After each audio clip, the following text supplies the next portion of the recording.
Hello, everyone! Welcome back to the Vulture Culture Podcast, episode 10. We did it, guys. We're in the double digits now. And who do I mean Just by so guys? you know, everybody watching this, I'm saying this right off the bat so you can't possibly miss it. This is in no particular order. Oh, yeah, I forgot I had to mention that. Oh, we just talked about that, too. I'm here joined by Roxy Reviews and Sir Plays a Lot. Hello. Roxy's not going to say hello. Roxy's too based for that one. Hello is for losers, and I'm clearly very cool. Exactly. And not like the rest of you. I don't know. Today's episode of the Vulture Culture Podcast, because it's in the double digits, or, well, not only is it in the double digits, it's the fifth episode we did. I don't know why that sounds so confusing, but we are doing our top 5 best sequels list, which is, it's going to be fun. We have a whole lot of sequels, but we're only doing top 5 because top 10 was just way too much. That was like a 3-hour long episode for episode 5. Yeah. Maybe for episode 50 we'll do something like that again. Honestly, you should still just get like footage from 1 or 2 games for this. I mean, I have an idea for how I'm going to edit this one, so... And hey, you know, the lovely viewing audience, they're probably watching it. It's just going to be Donkey Kong 64 for the entire thing. Yes, exactly. It's just going to be Donkey Kong 64 Actually, that reminds me. I have an idea. What's up? You've played Gex, right?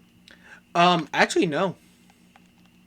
Well, I was going to suggest for the beginning and ending of the favorite TV shows list, you could use footage of Gex. I could definitely go buy a copy. Aren't they releasing like a collection soon? Yep. Soon, yeah. Don't know when. Man, I can't believe it. I can have 3 times the Gex for the price of 1. Actually, let me look up. Let me actually look up when that comes out, because I'm actually really curious. Gex collection. I mean, if anything, I could buy. I think I know somebody who said that he would date Gex. limited run games. It's not the was. Release date summer 2025. Oh yeah, I think we'd actually be in the summertime by the time that comes out. So yeah, either that or I'll literally just buy a copy from my local game store, because I recently just bought Donkey Kong Barrel Blast, or not Donkey Kong Barrel Blast. What was it called? The other game, Jungle Beat. Did you guys see on Trevor's server? Like, I made a voting poll saying, how should I play Sonic Forces? One of the options was, fuck it, play Donkey Kong Jungle Beat instead. And that fucking won. That won! I don't know. How did that win, bro? I thought that was so funny. Anyway, we got off track. Oh, yeah. Okay, so, the order that we're doing this episode is... Sir Plays a Lot is going to be giving his top 10, or top 5, sorry, not top 10, not top 10. Sir Plays a Lot will give his top 5, then Roxy will give her top 5, and then I'll get my top 5, and then we'll go around. Also, as Roxy said in the beginning, this is in no particular order. We kind of agreed that there doesn't really need to be in a particular order for this one, because these are sequels, and since it's best sequels, we're not trying to say which is the best sequel of all time. You know, because that would be... Well, favorite sequel, yeah, I mean. Yeah, favorite sequel, yeah. Because if we were going to do the best sequel, it's obviously going to be Shrek the Third. So, anyways, Sir Plays a Lot. Shrek the Third is so cool because it makes me imagine being pregnant with Shrek's babies. Oh, hell no. Oh, my God. Oh, hell no, man. What was that? Well, man. Anyways. Well, it's my job to deliver the out-of-pocket quotes. Oh, boy. Alright, well, Sir Plays a Lot. You have the floor. Alright. Let's see. What should I start with? Well, since Roxy mentioned Shrek earlier, first sequel we're going to talk about is Shrek 2. Oh, well, I mean, I was gonna... Shit. Now I have to think of something else for my list. Oh, that's funny. How Go ahead. Okay, sorry, you're Roxy. Actually, you want to trade Kung Fu Panda 2 and Shrek 2? You know what? Since I'm like the world's #1 Shrek fan, yeah. Okay, Wow, we this made first anything. sequel I'm talking about is not Shrek 2.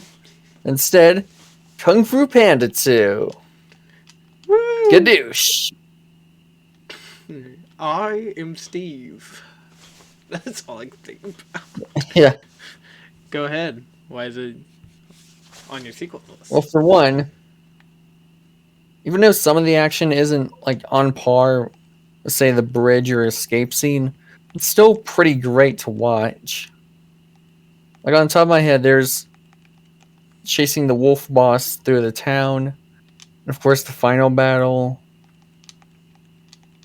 Of course, not just the fight scenes. Of course, there's the inner peace scene where Poe copes with his past trauma, which also leads into the really powerful message of grief and not letting your past define you. The only thing that matters is what you choose to be now. Which, Well, also, oh, sorry. I was also gonna but say part of that good thing with the past as well is that it feels like the movie. It feels like it was planned from the beginning. yeah, feels Was like a it, or natural continuation of the original. was Kung Fu Panda 2 planned when they made the original movie, or did they just? Probably, but probably not. But they did leave a lot of things open for to be expanded on. Most significantly, why Poe's dad is a goose and not a panda. Mm-hmm. Well, I was thinking when I watched the first movie, I first thought until they made the joke where Poe's dad was where you clearly thought Poe's dad was going to say he was adopted, but he didn't.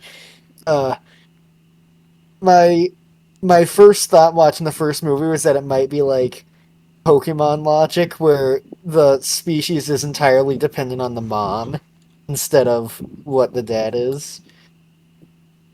Which I guess would make it not really genetic material and more of just kind of like a mosquito, I guess, where they need protein to be able to lay eggs, and men are able to provide the protein. This is fucking real weird now that I'm Well, let's talking just. about it. I don't. Funny thing. It says right here on the Wikipedia page under production, when Kung Fu Panda was released in 2008, DreamWorks Animation planned a second film with the subtitle Pandemonium, which was changed by 2010 to Kaboom of Doom before being wholly retitled Kung Fu Panda 2. Jesus Christ, those titles would have First, been awful. yeah. Absolute I'm glad we PG. just got just the two. Kung Fu Panda 2. Dude, is that Sirius Black? Oh my god. Oh, funny you mentioned that, Sirius Black, because Yeah, that's Gary why I Oldman is mentioned in it. this movie, That's why I mentioned and it. he plays, in my opinion, the best villain in, or at the very least, my favorite villain in DreamWorks' catalog, Lord Shen. For one, his design is awesome. So is his fighting style, which props on the animation team for making a peacock of all things threatening. And two, I like the personal ties he has with Poe, as he was the one who essentially killed his mother, nearly genocided the panda race, which also adds a lot to the more dark tone this movie has compared to the first. Well, mostly dark. There are still light-hearted moments here and there, but for the most The part, second yeah, half it's in particular just delves into the how second dark it half is. definitely more serious. Which but yeah, and even though I do like him more as a threat, I do like how pathetic the soothsayer makes him out to be in some scenes, just to show how petty he can be, which can be funny. Mm-hmm. And that's third. Fourth would be Yeah, Gary Oldman's great voice acting, especially when in the scene where he's like, "My parents hated me." Like some of the They all hated me. like some of the subtleties you can see in his performance, or rather, hear performance is just really spectacular. Yeah, he's just a really amazing villain. Even made it to my personal favorite villains list on DeviantArt. Wink, wink. Plug, But Wow, plug. we're getting the plugs in early. Hell yeah. yeah, We we gotta are. keep plugging this thing like a boat that's sinking. For a second, I thought you said like a butt. Oh my gosh! Jesus. Oh. But yeah, let's see. Continue, In sorry. my notes, powerful message, great action, really funny, best villain in the series. And I don't have much more to say. Yeah, Kung Fu Panda 2 really is awesome. Kung Fu Panda! Legends of Awesomeness. Sweet! Alright, well, hold up 1 second. Alright, well, Roxy, the stage is yours. Okay, well, fuck. Now I'm kind of confused in which order I should say these in, because one of these I've already talked about before, Maybe you should get that. and the other Oh, sorry. of which the audience Yeah, yeah, get already that one out of the knows. way. Yeah, you know what? I think I'll get out of the way. It's Crash Bandicoot 2. If you've seen, and I don't need, I think I already explained my thing in the The favorite video in games the list. yeah in the favorite video games video. So I don't need, I don't. I I mean, think I did a good job.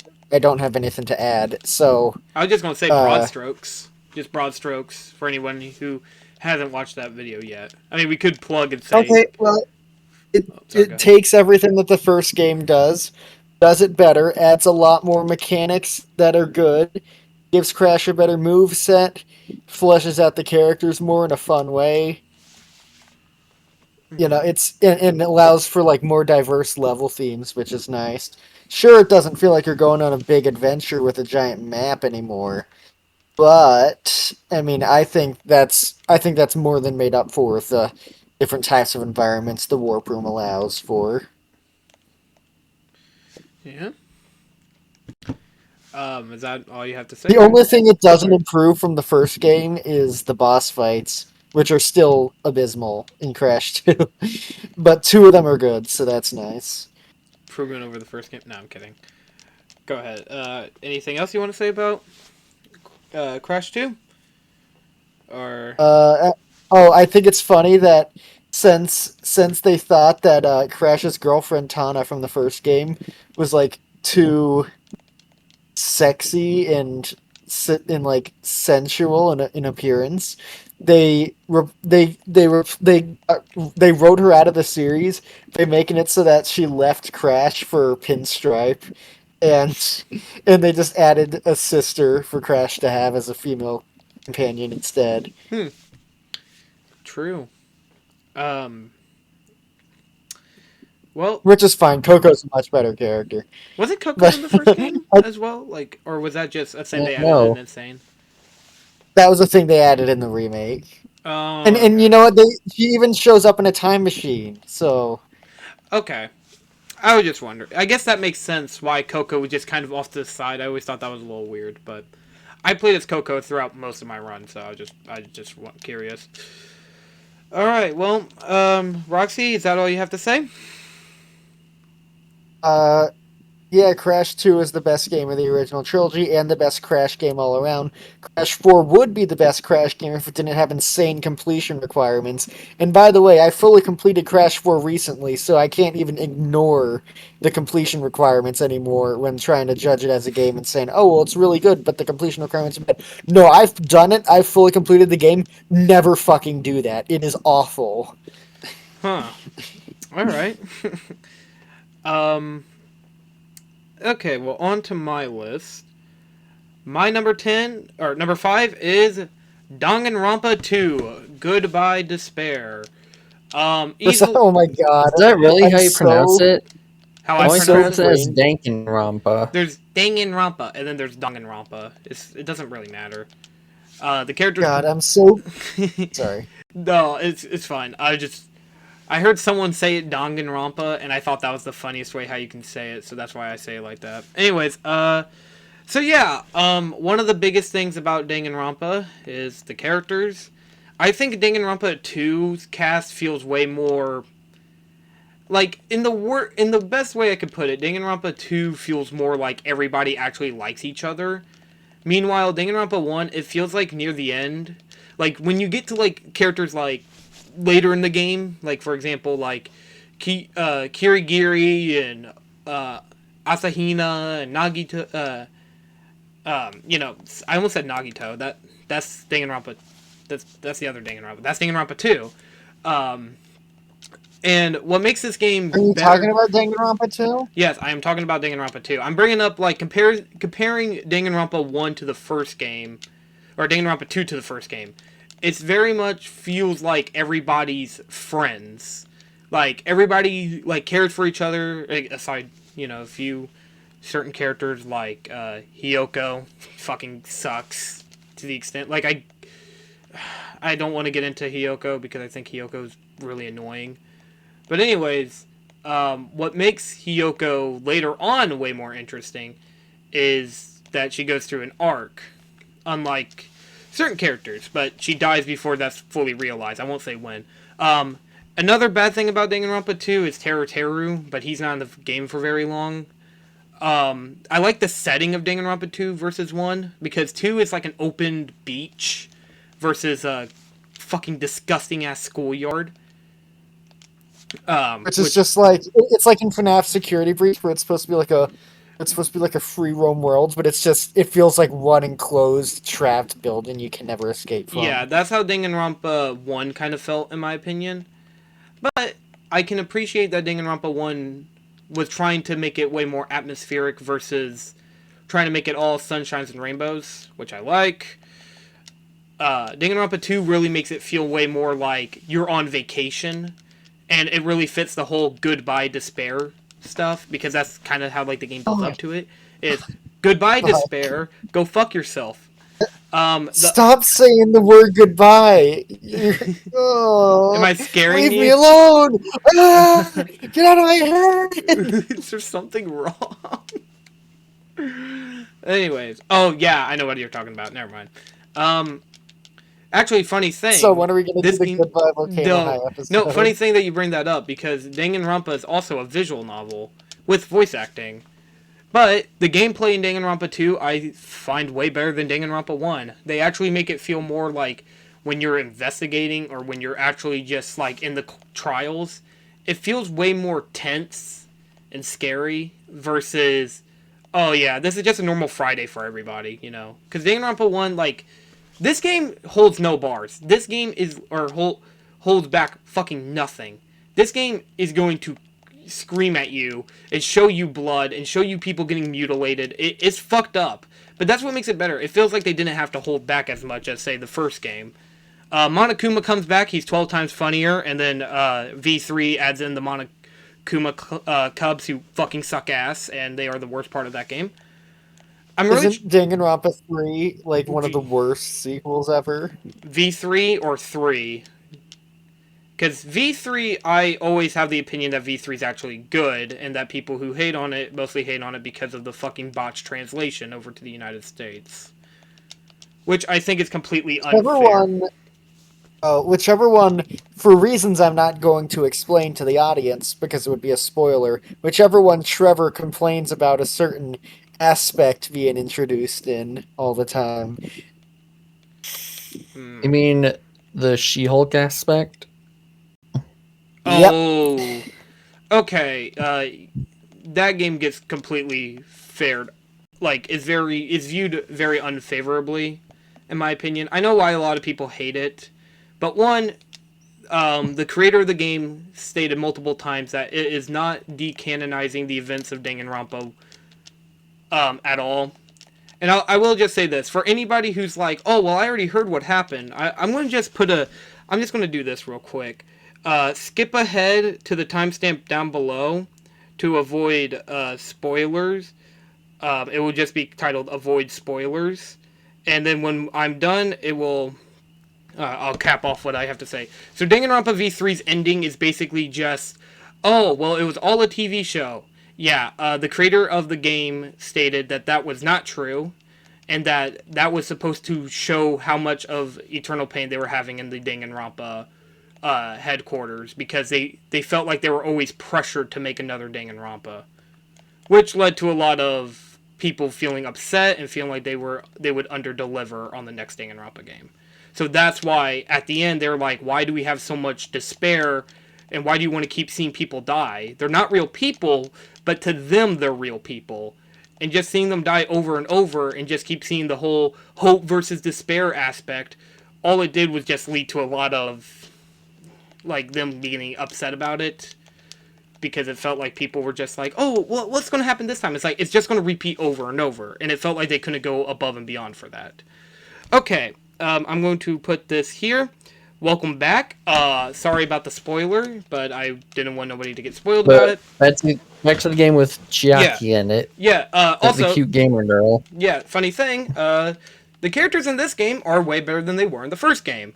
I really like Akane, Gundam Tanaka. I like Byakuya, for the little fat Byakuya. I think it was very funny whenever he appeared. I thought he's so silly.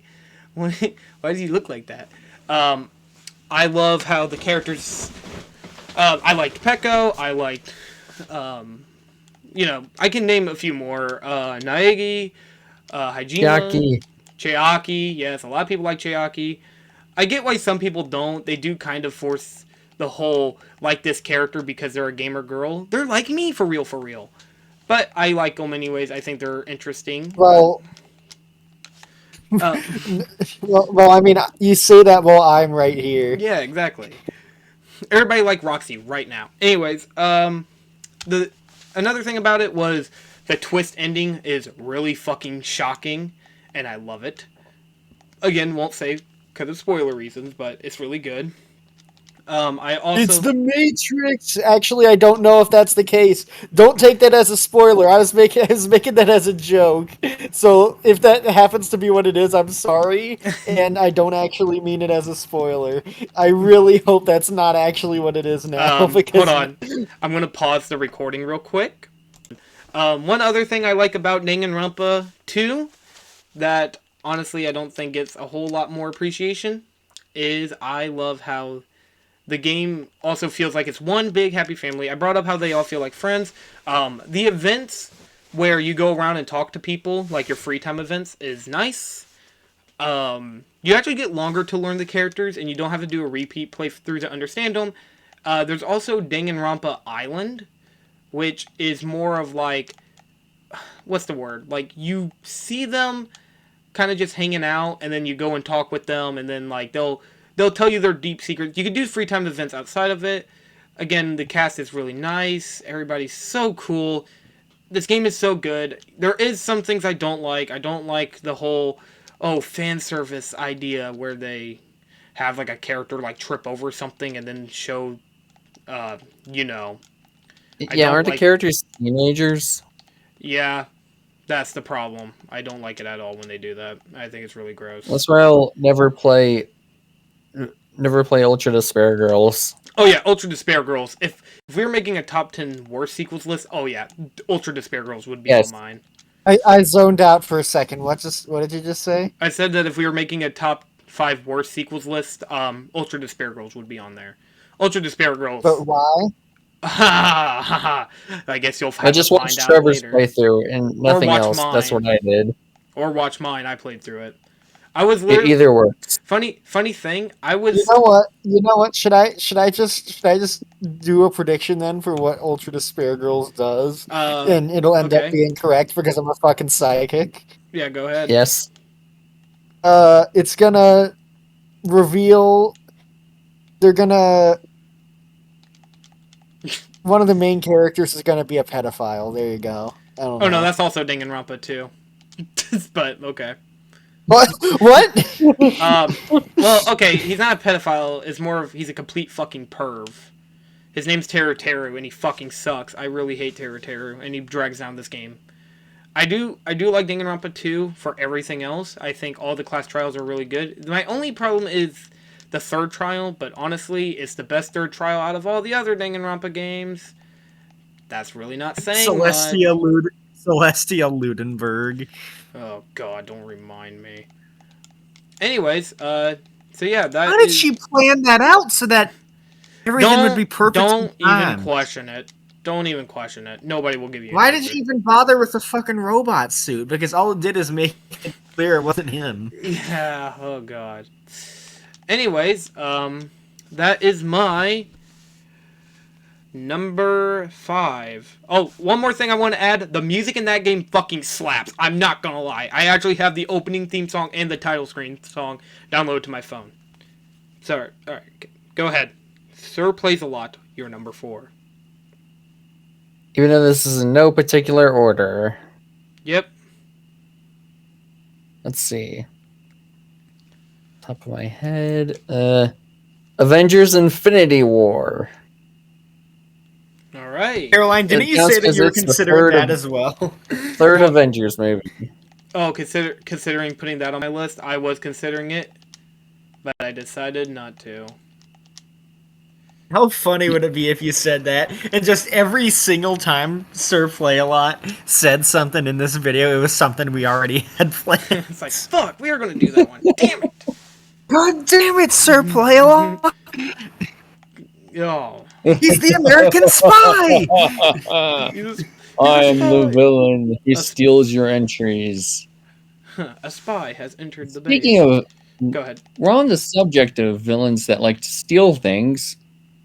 Let's talk about one of this movie's best aspects, even though power scaling of Phase 4 and 5 completely threw it in the wayside. Thanos.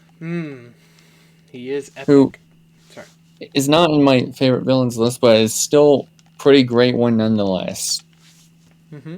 And yes, his plan is kind of convoluted with the whole snap away half of all the population thing, but in a way that's kind of the point, since like he's this sociopathic monster who we're not supposed to agree with.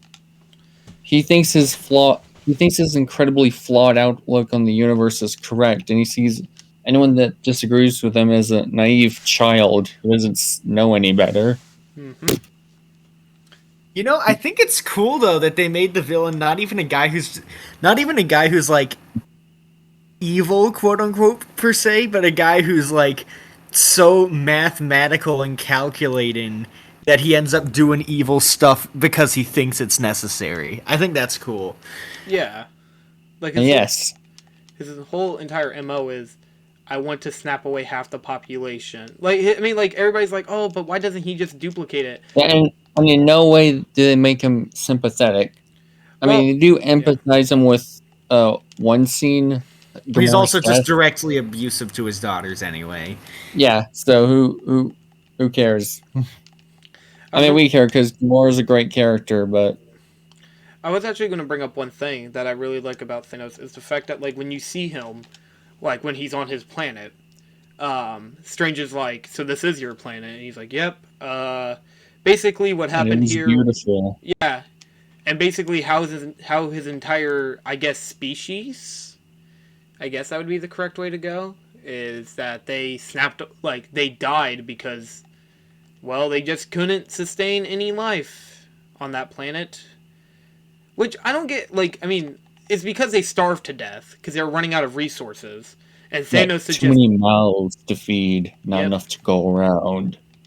And when we faced extinction, I offered a solution. And then he was like... This side? Yes. Fair dispute between the wealthy and random between the poor and the rich. They called me a madman. What I feared came to fruition. Yep. Yeah. And you can't blame him for thinking that was the only way to avoid human extinction. Because, I mean, the only other method that he could have thought of would be kill everyone and then let that sort it all out. Which I feel like if humanity saw that, it would be like, oh. Because I mean, Yeah, oh, go ahead. It's yours. before anyone asks why he doesn't just double the resources, people would just use them twice as much. It wouldn't solve anything. Exactly. That's what I was going to bring up too. Because everybody kept making that stupid argument, and I was like, you would Well, burn also, through everything in a matter of a also couple you days. can't really double resources without ruining other resources because they still take up space. Wouldn't that like push air out of the atmosphere if you were to double all the resources? If you were to double all the resources, they would be garnered up quicker and faster, and also will probably lead to more conflicts because nobody would know how to proportionately distribute it to like all the like. And also some resources are sorry, and also some resources are life forms. Yes. Which is a problem. But that's why Thanos It's, is like the only best way would be snap them all away. Let them like and I mean speaking have of them away. snapping them all away, man, I'm on a roll with these I transitions know. today and tonight. Nice segue. Um, uh, That's ironic something that considering this Oh, go ahead. something yeah, that this holds a candle to, while The Last Jedi does not, is how the failure of the heroes feels genuine because they're not making stupid, arbitrary decisions. No, they make decisions that they believe is right, even though they turn out to be wrong in the long run, which is noble. And it fits with everyone's character. Like how they don't think they need to kill Vision and destroy the stone because they don't take lives. Even though just killing him right there, preventing Thanos from getting the stone, would be a decision in the long run, but that's not how they roll. Yep. Yeah. I do want to say one thing. I love this movie. But It's probably in my top 3 favorite Marvel movies, probably top 4. I don't know. Don't make me choose right now. it's my favorite MCU movie to That this day still. everybody says that, and I fully see why this movie was really good. One line pisses me off every time. is it gonna be Doctor Strange's line? Yes, because arguing the whole because what was he actually talking about? My thought was that he saw everybody surviving. He only thought of one solution where everybody survives, including what happens in Avengers Infinity War and Endgame, but that's neither here nor there for now, unless anybody has that on their list. I'm not going to say. But Well, something this does have on par with Endgame is, of course, the action. Oh yeah, It's so awesome. Especially since this is the first time we see in live action the Avengers and Guardians team up, even if it is at the end, and a bit further too with Iron Man's team. I love the interactions they all have. It really feels like this world is coming together at that point. It really did feel like it was building up to it. Like it didn't feel like it was forced in, like how they're kind of going the same way with the newer movies. But nobody wants to talk about that. But one thing I will say, no one's talking about that. We want to remember the past movies. I want to bring up one thing, especially this one, since this and Endgame were some of the most fun experiences I've had watching a movie with my family in theaters. I still remember most of what everyone said while we were watching the movie. You know my favorite line I'm not from fond of it. No, that's valid. What? Yeah, but so Koala, don't you see? Clearly the MCU came together when they made you watch Captain Marvel for Endgame. Honestly, I completely whenever I heard that Captain Marvel was coming into this movie, I was like, "Who? You mean the person from DC versus Mortal Kombat?" The funny thing is, I wasn't even part of the. I mean, I've seen some of the movies at the start, but didn't get fully invested in it until around 2017. That's where I then got caught up with everything again. I think. Of course, we watched. Oh, sorry. Every one of them in theaters until Endgame. Man, Endgame was such a huge event. I miss being part of the MCU fan base back then. I'm still a part of it. A lot better than now. Where they're like, where everything's woke. Marvel, more like Captain Vagina. Got him. Ugh. I don't consider to be part of that side of the fandom. I'm more part of the fandom that's Me like, neither. man, this movie fucking sucked. By the way, if you're a bigot, then get the fuck out. We don't allow you in this podcast. Go skibbity toilet. I don't know. I don't know what to say. Don't let me talk. You know I what? think No, that's all I have to you know say what? If you're a about bigot, Infinity War. keep watching this. If you're a bigot, keep watching this because that means you're giving us watch time. Donate to our Patreon. Yeah. That doesn't exist. All right, go ahead. Anyways, and that's all I had to say. Avengers Infinity War, the great third installment in the series, still my favorite MCU movie to this day. Funny thing I want to bring up real quick. The best line in that movie is whenever Drax is pinned down by Tony Stark, and he says, or like That scene is hot. Like when he got pinned down, and then fucking is like, where's Gamora? I'll do you one better. Who is Gamora? I'll do you one better. Why Gamora? And, Why is Gamora? Like why? Man, why I used to love Yeah. the MCU so much. Every- Remember when it was good? Yeah, remember when the MCU was good? Remember Yeah. when the MCU was something to look forward to each year instead of seeing a new thing announced and you think, okay, well I'm not gonna watch this, and also, ugh. Yeah, remember when they actually got you to care and be invested in the characters instead of pulling a sheet? Instead when she all came around and told you, nope, we pulled a V3 on you. Not only just that, I mean, at least with But anyways, V3, I was just gonna say, at least with V3, they said Okay. that it really wasn't canon. So, like, at the very but least, you could be. now we're done. Roxy, your turn. Oh wait, hold on, wait. One more thing, real quick, just real quick, and then we'll go. Wait, what? We'll go to Roxy's. I wish that I hope Doomsday is as good as Infinity War was. It probably won't be as good, but I hope it is at the very least close, just like an inch off or something. All right, go ahead, Roxy. So how about Toy Story 2?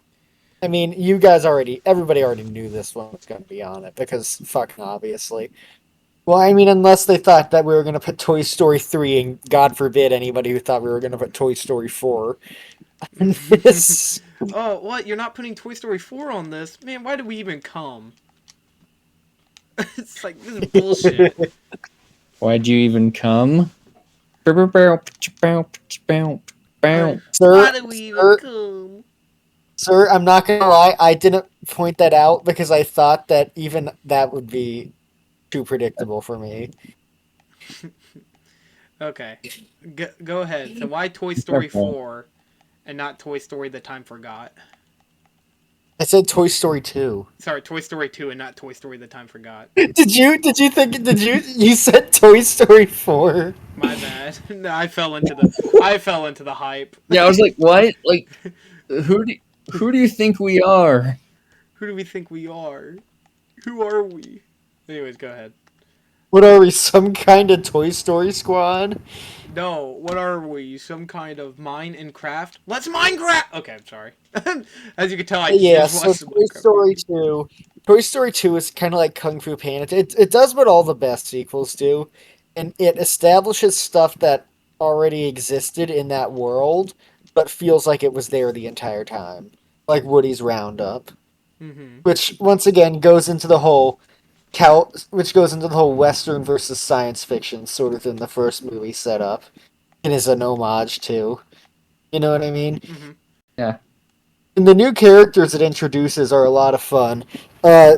Jesse, obviously, which by the way, Toy Story 2 is Pixar's first big emotional gut punch, I think. I feel like I know. Any of you have anything to add there? But no, okay, I mean, whatever.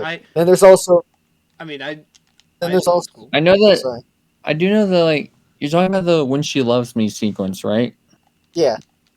Yeah, I think that actually made Tom Hanks and Tim Allen cry while watching the It like did. test screening. And honestly, I'm surprised anything can make Tim Allen cry. But I'm Maybe. surprised anything can make him feel any emotion that isn't just being a fucking asshole. What did he But do? What did bro do? Tim Allen is apparently like a really big asshole in real life. Is he actually? I know people got on Tom Hanks' ass Like, whenever. apparently the people who have worked with him have said that. Never meet your heroes. I've never met Tim Allen, and I never wanted to. It's never meet your heroes. That's all And, that. but you know, Sorry. I get hired for the next Toy Story movie. It turns out like Tim Allen's the only nice cast member. Everybody else is an asshole. Everybody else is like super nice, or like hi, hi, or like everybody else is like fuck off, and then Tim Allen's like hi, how's it going? And he's like, I was wrong about you. Tim Allen went to therapy. Yeah. But Oh goodness. Anyways, Toy Story yeah, 2. Go ahead. but yeah, then it also the other characters like Bullseye, who's fun. He doesn't talk. He's not really a deep character, but he's a nice addition to the cast, I think. And it is kind of weird that he can keep up with a plane though, Mm-hmm. He's fast. or a fucking toy with no muscles. Exactly. Stinky Pete, who's one of the two villains, and is great because, well, one it makes sense as like a collectible toy that he would end up getting a source of ego about it and thinking that other toys are inferior, and also because everything he says throughout the story, once it's revealed what he was trying to do the whole time, it makes you think, oh, it makes you rewatch the movie and go, oh my god, that all makes sense, just not in the way I first thought. Mm-hmm. Uh, and then there's Al, Oh, the one of the other villains, who's just a fucking fat ass, and it's really funny. Bubble Bass as a human, yes. I can't believe I gotta drive all the way to work on a Saturday. All the way to work. Yeah, and then he parks his car in like two lanes at once. And they're Oh and they're god. and in like his bags in his office and around his apartment, there are always cheese puffs somewhere. Oh my god. I Yeah. completely forgot he Like was doing all glad the he work. eventually got what he deserved when he tried to steal the dinosaur embryos. Oh my You know what's god. funny is that Toy Story 2 references Jurassic Park while having Wayne Knight in it. Hmm. Nice. But Sorry. yeah, I've always thought it would be funny if I made like a video that for April Fools that was like top 10 hottest Pixar characters, and I always thought it would be funny if I did that and I put Al at the top and just played the clip of Bullseye licking his fingers. I wish that was me right now. Yeah, that sort of thing. I wish I was bullseye in that scene. I actually think it's funny because I was actually debating on putting Toy Story 2 on here because I love Toy Story 2. I think Toy Story 2 is a fucking amazing movie. But And the funny thing is, oh sorry, this isn't to put down Toy Story 3 or 4. Well, it is to put down Toy Story 4, but I don't. This isn't to put down Toy Story 3 because Toy Story 3 is also a good sequel. But I feel like Toy Story 3 doesn't do everything as well. Like it ends off the series really well, but that's kind of that's the about it. I was going to say that's kind of the problem with Toy Story 3 is the fact that now it's not the finale anymore. Like it's But just also, oh sorry, go ahead. well, in addition, not just that, but I feel like them just going to a daycare isn't really the strongest thing they could have done for a sequel like this. Like Lotso's a cool villain and all, and I like that they need to escape and work together as a cast, which is great because like I think that's great for everybody's characters, but at the same time, why was that the direction they went? Not even that it's a bad direction, just it's Why kind of a why strange that direction? choice. Yeah, it's more like why that direction of all directions. I guess is like the And, best way. and, and, and no, by the way, to people watching this video, Toy Story 3 is not a worse version of Toy Story 2. They are different movies. Yeah, They're not. Don't think that just because I'm saying 3 isn't as good doesn't. Don't think I'm trying to say they're the same movie. They are not. yeah, they are. They are different. I never split that argument at all. Like, It's such a dumb No, I What? argument. know. I know I never said that argument. It's just some people try to say it is. And I realized that with what I was saying, a lot of people were probably going to assume that I was trying to say that unless I spelled it out. Speak and spell it out. I'm not. Mr. Spell. Thank you. I love that line in Toy Story 1 where he's like, "Thank you for everyone to You're attending." Yeah, you're welcome. Uh, there's also one thing I really wish Toy Story didn't do. Like with Toy Story 2 that I really liked was how important Buzz was. And then 3 he Yeah, was in the movies okay, but I not didn't very even long. mention it yet. And thank you for reminding me, by the way. I didn't even mention it. But Buzz's section, even though until he meets Woody, it's not like some big, meaningful, emotional thing like Woody's story. Their stories are kind of the opposite until they converge, where Woody's is like a thing where no major events are happening, but Hmm. it's all about the character. And Buzz's is well, it's also about the character, but to show how much the other toys care, and also because Buzz is like really smart and has to put all this together and unravel where Woody is. But what I mean is that the focus of Buzz's segments is largely the comedy. Yeah. And I think that's what kind of makes Toy Story 4 and to an extent Toy Story 3 to the extent cuz Toy Story 3 has a jokey Buzz moment where Buzz becomes or isn't put in Spanish mode or in reset mode when he was reset to speak only Spanish. Like he was mostly a joke, and then he was reverted right back to being. You know what I mean? Do you guys get what I mean? I Yeah, feel like I'm going but crazy. but even in not the even reverted section, because Buzz even was in the never few an sections where idiot. we get to see him as himself, he's still useful. Yeah, no, I'm not calling him But, bad in Toy Story 2. I'm but just like saying I wish the we seen thing more of it. the thing about Toy Story 2 is that it's the best of both worlds because it has both the strong emotional moments and the great comedy. And while the other movies in the series also have those, and by that I mean 1 and 3, I think they come together the best in Toy Story 2. Agreed. I do think Toy Story 2 is a really good movie. That's actually the one Same I here. rewatch. That's the one I rewatch the most. Toy Story 2 is the movie I put on when I don't know what to watch. I kind It's of like the movie you reviewed the most on Letterboxd.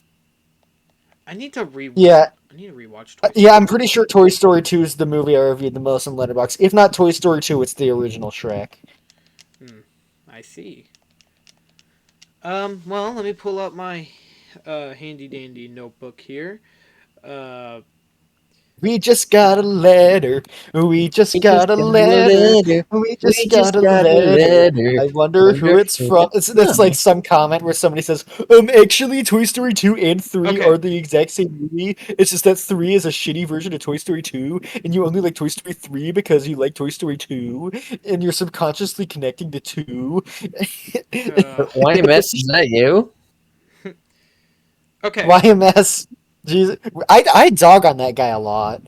All right, I got my list.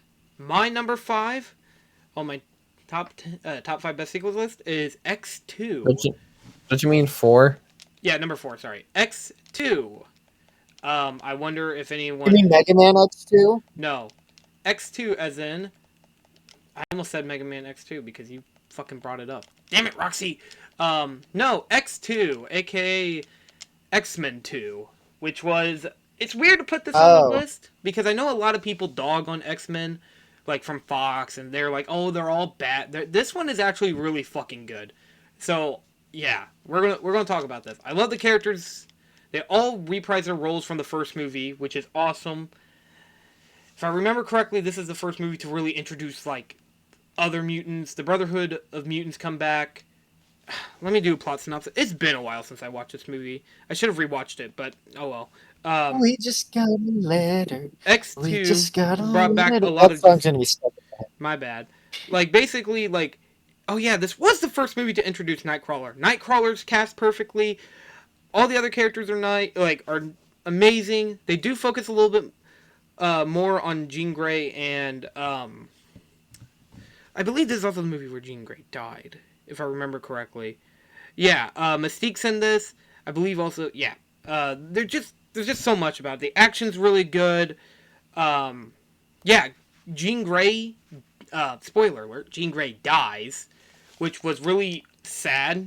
I actually got really upset about that because I was like, I really like Jean Grey because she was like a motherly figure to all the other mutants.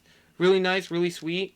The only thing I wish they did in this movie was I wish that this isn't the fault of this movie. Obviously, it's more the fault of the other movies, which is X-Men 3: Last Stand, which fucking sucks as a movie because they basically undermine everything X2 did.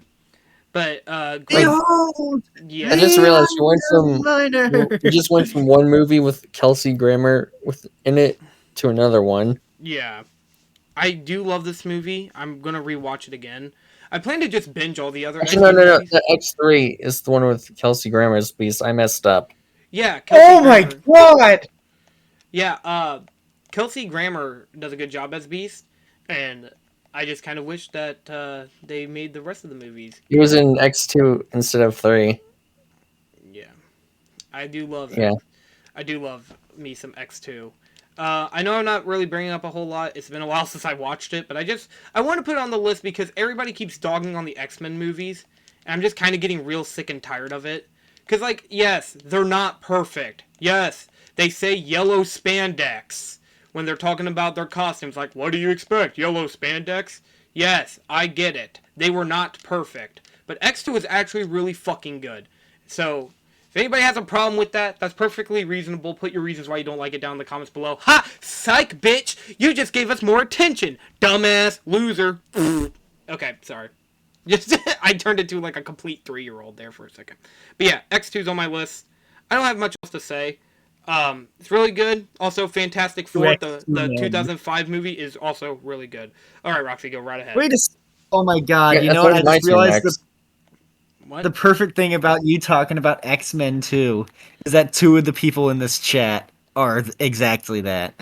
What? Oh, bruh. I just got it. All right, go ahead. What is your number 3? Sir plays a lot. Well, And by thank number you. 3, you mean number It is number 5 through 1. Oh yeah, because they're not in order. My bad. Since people were dogpiling on this earlier, it's Toy Story 3, All right, back We to were Toy Story. dogpiling on- my favorite Pixar sequel. Damn. One that I rewatched a few weeks ago for my Best Animated Feature marathon. Which, by the way, it totally deserved that reward. Even deserved its Best Picture nomination, I'd say.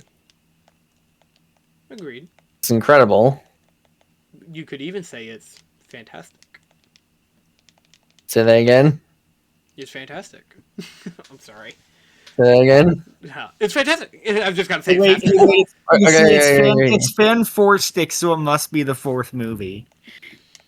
Therefore, Stick.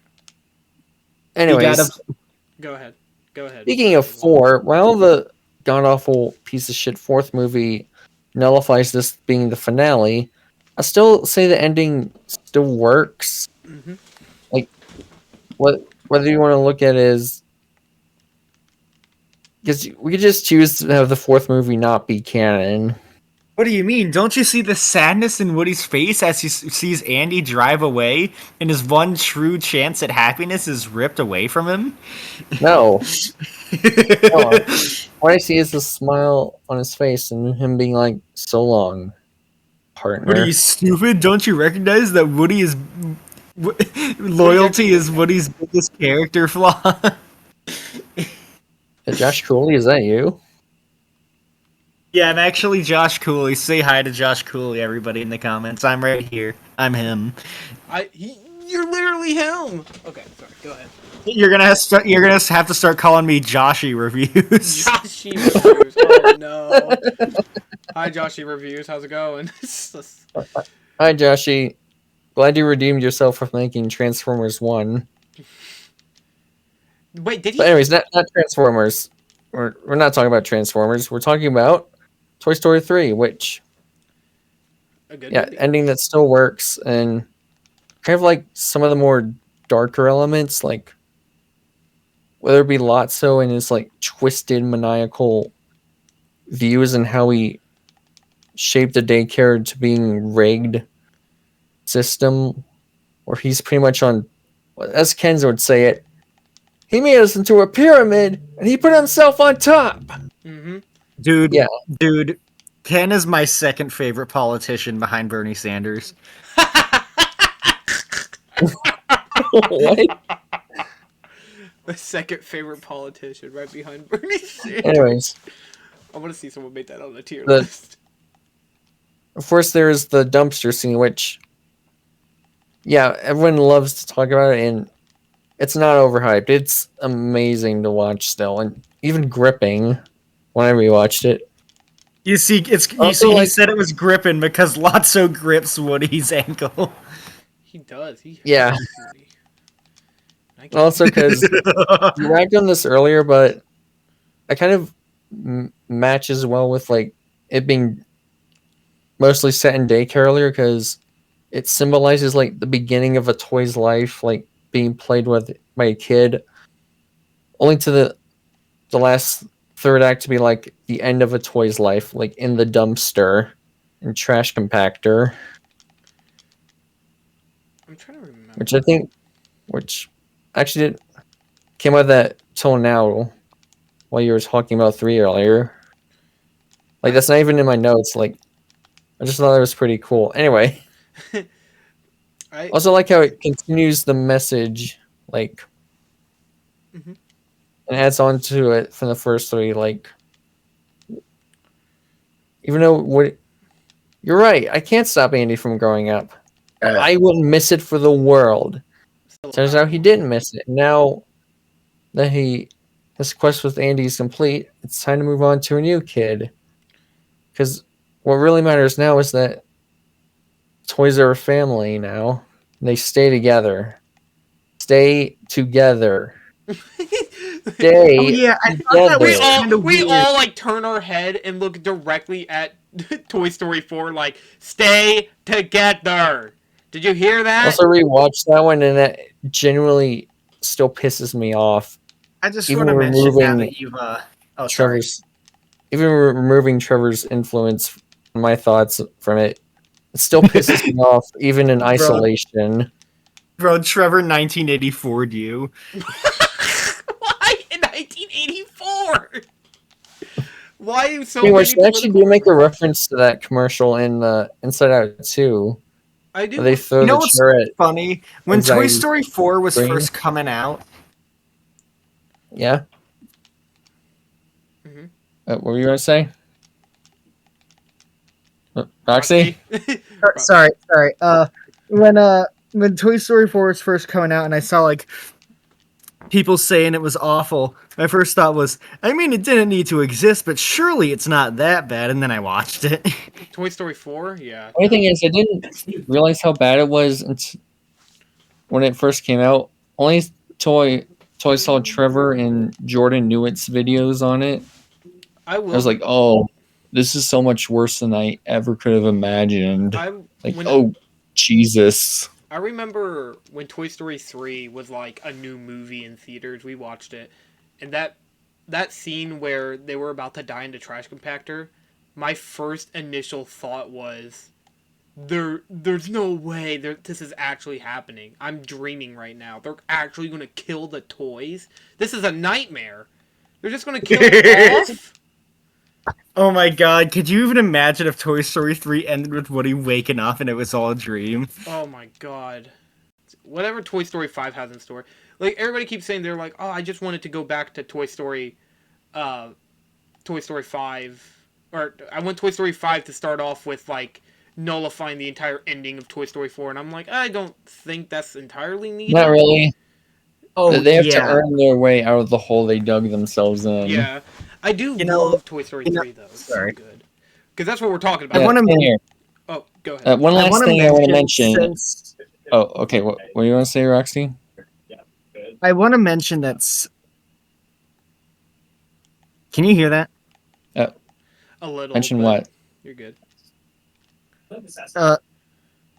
Okay, so I just wanted to mention, I thought it was weird in Toy Story 3 that Buzz requests for Lotso to move them to a different room, and then Lotso says, request granted, and then when Buzz says, okay, cool, I'll get my friends and we can move, he's then like, what? No, that's not what I said. Like, yes, it was. You're a liar. Just shows how much he loves manipulating people. Like earlier, he was like, "Why is his toy tied up?" He got out, Lotso. Got out. No. Oh no! This isn't how we treat our guests. Little did we know that motherfucker. There's evil. Funny thing is, like, I kind of was spoiled ahead for Lotso being the villain because me and my sisters saw him in a Lego set where he was dumping Woody and Ham in the trash in the incinerator. Huh. But even then, that still didn't spoil my experience because I think it was the first time I was able to pick up clues on a movie and put it together quickly that through like before the reveal he was the villain. Yeah. And like that was 9 when I first watched it, so yeah, that's actually really good. How old was I when I watched it for the first time? 2010. I was 6. Holy shit. Oh, that movie's good though. I'm kind of. Yeah, and one last thing Go I was ahead. about to mention, which unlike in Toy Story 4, everyone gets the spotlight. Mhm. This isn't just one character's journey. This is like a what do they call it? Expedition. Fuck. No, type. I forgot the word, but it's like a to get collaborative type of movie. Collaborative effort. Collaborative effort. Yeah, no, I agree. That's probably not the right phrase, but fuck it, I don't know. I'll But say literally everyone, even though Woody's still like technically the main character, everyone gets their moment to shine. Everyone has a part to play. unlike. Take one character out in the movie, it just wouldn't work as well. Yeah. And they picked the right amount of toys to get to be part of the last group, which actually was going to include Bo Peep, but they left her out mainly because she's porcelain and she would break in the kindergarten scene and melt in like 10 seconds in the incinerator. Imagine the alternate version of Toy Story 3 where, like, Bo Peep shatters to death in front of the other toys. Holy shit! I mean, there were like 4 or 5 times where she should have shattered in Toy Story 4, but guess the writers forgot that she's porcelain. Yeah, they just wanted to joke around. They're like, no, Bo's actually indestructible. Just like Yeah, how but Duke don't you the Boom see- was invented but to don't you joke see around about her arm tragic get- her arm backstories. get- Yeah. Go ahead. Her arm getting ripped off is actually supposed to be funny now. Yes, the same thing happened to Buzz in the first movie, but wasn't that funny? Isn't losing your appendages funny? Isn't Josh that what Cooley, probably. Isn't that what happened to Woody? Oh, as and well? it happened He to lost- Woody in Toy Story 2. Yeah, it happened to Woody in Toy Yeah. Story 2. And I mean, the only characters who are is Mr. and Mrs. Potato Head. That's the only time when I would say I honestly went. The only time it works because they're toys who are designed to have removable parts. Honey, you got my ear. Honey, my mustache. Yeah, honey, my mustache. That's what it was. Do you Well, think yeah. the potato heads can, like... I mean, the potato heads are pretty freaky, all things Oh considered, God, right? I knew where this was going. Well, like, based off of how they act in Toy Story 2, could they theoretically, like, put the face of one of the potato heads inside the other one's butt? Well, like I mean, that. Would that... Okay. Don't worry. Okay. But anything else about Okay. Toy Story? That's all my notes. Toy Okay. Story 3 is my favorite Pixar sequel and third favorite Pixar movie, right behind Wall-E and Monsters Inc. Oh, valid list. All right. Well, Roxy, hit me with your best shot. Uh, well then, I guess I'll talk about Puss in Boots: The Last Wish. Alrighty, go right ahead. So the first Puss in Boots movie isn't very good, and then the second Puss in Boots movie takes everything that was done there and makes it better. Like, yes, it has some of the same characters. You don't even really need to watch the first movie to understand it, but it is nice that it doesn't ignore the first movie. You know what I mean? Is Humpty Dumpty not in Yeah. that movie? He's not in Puss in. I don't think he's in Puss in Boots 2. I don't remember him being in it. No, he's not. But Kitty Softpaws is in it. That's so sad. They removed my boy. He fucking shattered at the end. They removed my boy. He's gone. Why they? I mean, I know the credits. I know the credits show him playing with the giant goose, but whatever. It can be interpreted as him being in heaven. I thought it was just. I thought it was just like how in Shrek 4, it ends with a casting call, and the ogres from the alternate timeline are there. Oh yeah, they were. All right. Okay, continue. But yeah, so it balances three villains really well. You already know this. You've heard it 1,000 times. This is a very redundant section of the video. Uh, Yep. Jack Jack Horner is like a top 10 funniest villain in cinema. Mm-hmm. And he's just a big asshole. He's like Elon Musk, but a cartoon. And likable. Like to hate kind of thing. Yeah. I mean, it's You have Death, who's like sorry. you have Death, who's like an unstoppable force of nature, who's just going after Puss no matter what. So that's really cool as a big obstacle and the most meaningful threat of the movie. You know. Yeah. Yeah. As he ties in Then directly into the movie's themes about life. then you have Goldilocks and the Bears, who realize that they don't even have to be evil, or they don't even have to do the stuff that they were doing, because they had what they wanted the whole. Friends. What you wanted was right in front of you the whole time, and you realize after your long journey that what you were looking for wasn't actually your goal. No, I was just going to tell you your fly was down. Manager, this is the greatest day of my life. Ocean man. Ocean Man, That song's take still me a by bomb. the Sorry. hand. Sorry. There you go. Go ahead. Anything Uh, else? Or I'm sorry. Well, I also just think the whole set piece that they use throughout most of the movie, which is that map that, depending on who's holding it, changes the landscape, is such a cool set piece. Because they use it throughout the movie, and every single time it's fucking awesome. Yeah, especially with how it changes with everyone. Like when they let go in the middle of the change. Mm-hmm. I'm just. You know what I'm I gonna agree. mean? Yeah. I think so. I never watched. I have a confession. I never watched this movie. I just never have. Sorry.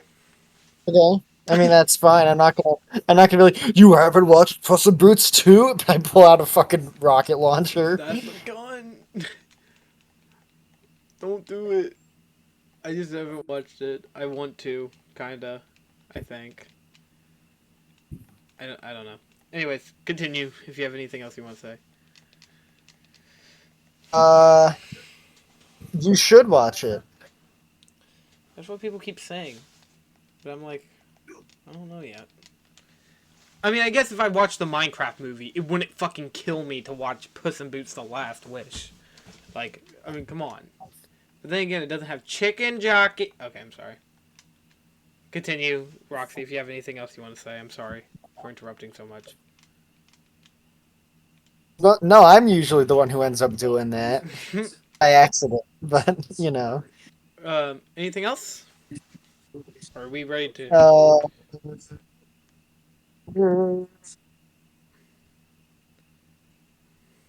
not that. Uh, not at the moment, I guess. Alright, well... I think it's about time I move on to my number 3. And this one is another Marvel movie, Guardians of the Galaxy Volume 2.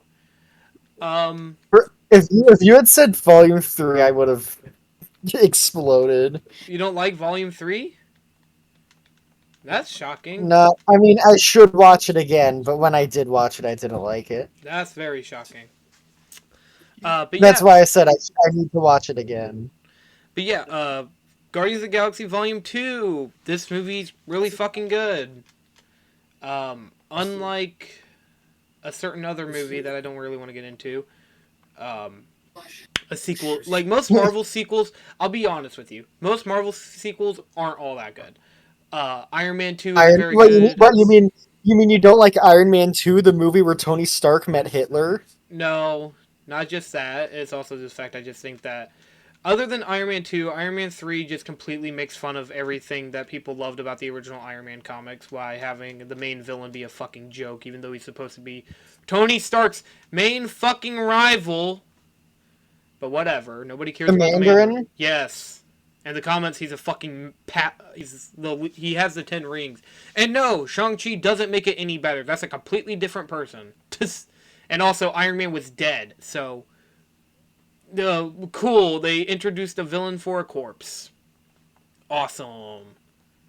Anyways, like Ant-Man sequels are fucking either they're very boring like Ant-Man and the Wasp, or they're really fucking irritating to watch like Quantumania was. And I've watched Quantumania. Age of Ultron. You can't make an omelet without breaking a few eggs. That is one thing I will bring up, at least like with the Avengers movies. They are sequels to the extent, but I always thought that, like, for me personally, I always thought that they were really just more continuations of the main overarching story, because there was technically still one. Um, Spider-Man Far From Home is easily probably one of my hottest takes. I think that movie is worse than No Way Home, and I will die on that hill. I do not care what anybody says. That movie fucking sucks. But maybe that'll be a video. Wait. Oh my god, I zoned out again. What did you say? No Way Home? No, Far From Home is worse than No Way Home. That's my opinion about it. And yes, Oh yeah. With how I guess just Peter Parker just trusts Jake Gyllenhaal with with the the stuff. bathroom, the bathroom scene where Peter Parker literally goes into a bathroom with a CIA or with a Shield agent, yet none of them had any security for the door, so of course someone would accidentally walk into the room even though there was someone standing out guarding the place. Or how about Isn't he supposed to have spider sense? And also, isn't there a part where Ned gets shot by a yes, he government get agent? And is like, no, whoa, I got shot by a government agent. That's cool. no, he got shot by Nick Fury. Nick Fury had a blow dart and he knocked him out because he was about to get his cover blown because he's a fucking idiot. And no, Okay, the but post-credit isn't scene it, showing that it was Talos and all the fucking people who will eventually appear, or the what are they called? Fuck, I forgot what they're called. It doesn't matter. I don't care what they're called. They could be called the fucking Hunchbacks of Notre Dame, and I still wouldn't give less of a fuck because they. wait, what? What are you talking I'm about? talking about the fucking If those aliens. is the Guardians 2 segment. Okay, sorry, my bad. I just want to get that rant out of the way. So, Guardians 2, they continue the story of what made the first Guardians so good, while also making sure to expand the world, like how a good sequel should always do so. But I actually prefer this movie to the first Guardians, and I've watched them back to back, and I still stick with that opinion. The characters are likable, as they always were. I love how they explore Peter Quill's and Gamora's love for each other, which is very nice, and that Endgame completely nullifies. I digress. But not only that, I think that the characters in this movie, aside maybe a few stupid lines here or there, are really cool. Drax is funny. I love how the group is split up between Rocket and Peter Quill, meaning his father. Which, another thing, I really do like the acting in this movie. I think that Kurt Russell, is that how it's pronounced? He does a good job playing as Ego. The living planet, even though he doesn't really turn into a living planet. like until like kind of the end. He's like he's like the planet itself. Um, I love the score. The score is really nice, along with the copyright music is really nice, or the licensed music. Sorry, not. You know what I mean. Um, I love the art style the movie goes for. I know it's not animated, but the set design. The set design looks really nice. Everyone in this movie, like who plays the characters, they all do a good job. Even Chris Pratt, even though everybody looks the dog on Chris Pratt. I digress again. Yeah, this movie's just really good, and I think that a lot of people don't like this movie. I even hear some people say it's the least interesting Guardians film, which I'm always like, wait, what? This is? How? I mean, it's just mostly because they feel like not much happens, but even though a lot of stuff does happen. Um, Also, I love the emotional beat and the twist at the end about what actually happened to um, Peter Quill's mother. Really nice, and that's a really nice twist to make you go, oh, this guy's actually like everybody knew he was evil, but man, they did not expect him to get that bad. Which again, I do love how this Yeah. movie sets that up. Um, Again, I don't really have too much else to say. This movie's just really fucking good. Um, Comparatively to the original movie, many people would say, "Oh, but it's not as good as the original. The original had so much other thing." No, please, kindly, I don't want to hear that because I do think that this movie has so much more to offer than Guardians One. Because Guardians One is a good starter movie for the Guardians, rather than being the whole main deal. And I do love Guardians One. I do think Guardians One is probably one of my favorite Avengers movies, but it's not MCU perfect. movies. MCU movies, yeah, and Marvel movies just in general. Um, yeah, I don't have much else to say. Movie's good, story's good, characters are well developed and likable. Too bad we'll probably never see another Guardians film because of what's happening with James Gunn And and I miss when I used to be a fan of the MCU. everybody does because now nobody's a fan of the MCU anymore, which sucks. But aside the fucking guys who get paid to be grifters, but we don't gotta talk about those idiots. Anyways, Sir Plays go right ahead. Right. Up until like December, Toy Story 3 used to be like my favorite three-parter in a movie. But now that honor goes to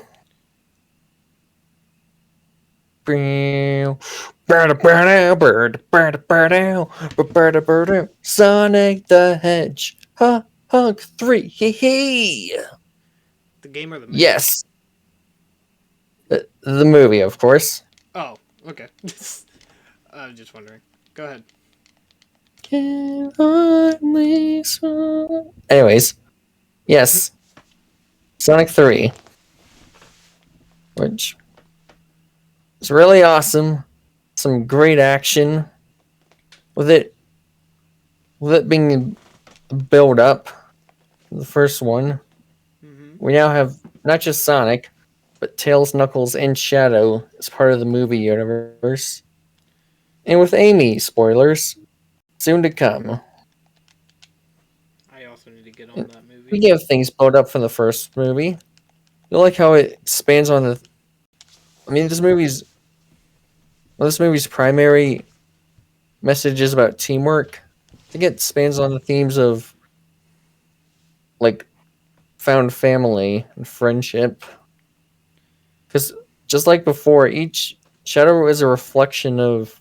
I mentioned this in the Gaming Magic 13 server, but each villain of the series is kind of been a reflection of if Sonic took a dark path, like Eggman is Sonic if he rejected companionship, and Knuckles is like Sonic if he ended up with the wrong people instead of the Wachowskis.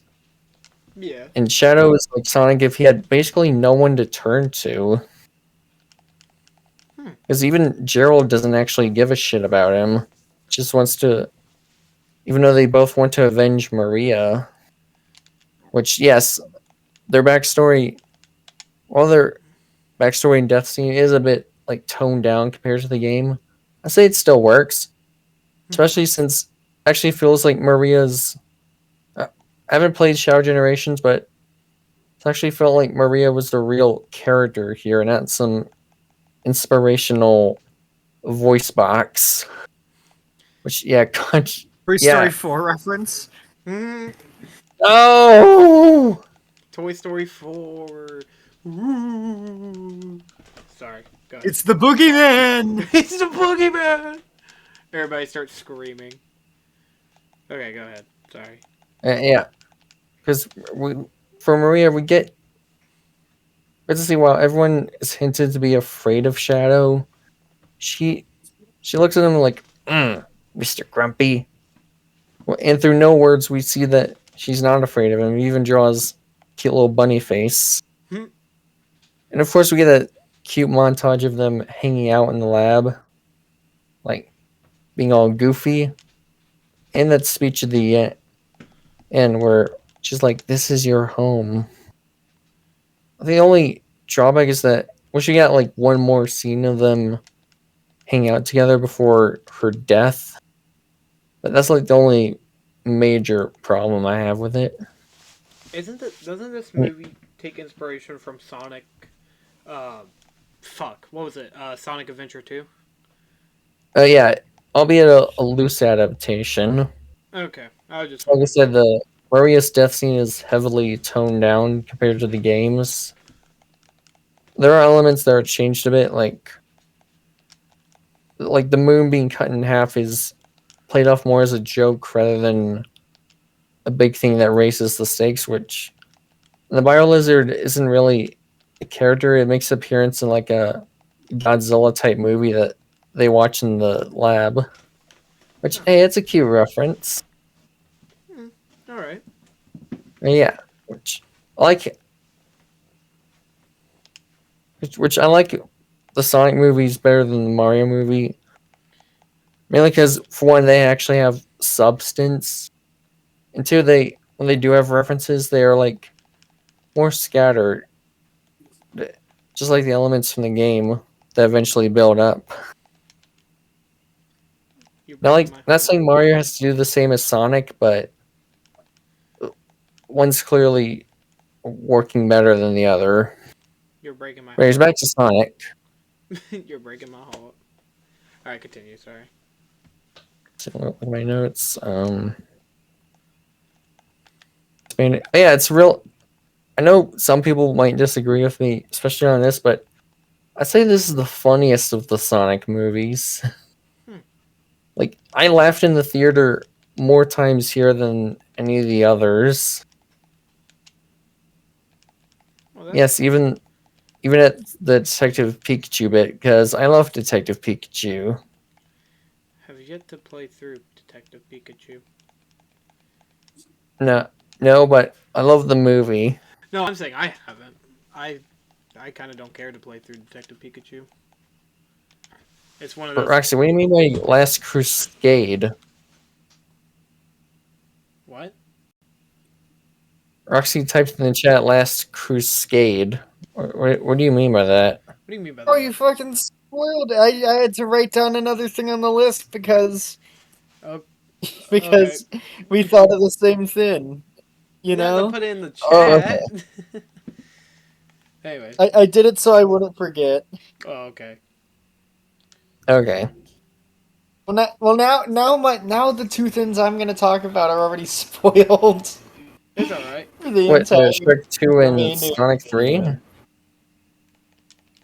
Anyways, go ahead, sir. Let's see, I think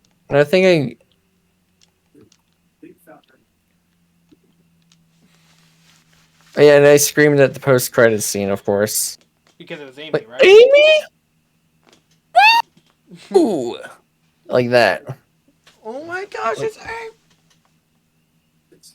Sorry. I was not expecting that, especially not the army of Metal Sonics, too, but that's all I have to say. Sonic 3 is great movie. Probably my favorite in the trilogy, in fact. All right. Well, that's nice and all. Like that. Roxy, your turn. Yes. Your turn. Um. Well, now you already know what I'm gonna talk about. All Just right. the real question is, which one will I talk about first? Ooh, it's gonna Ooh. talk about Shrek 2 first. Oh, Shrek 2. Alrighty.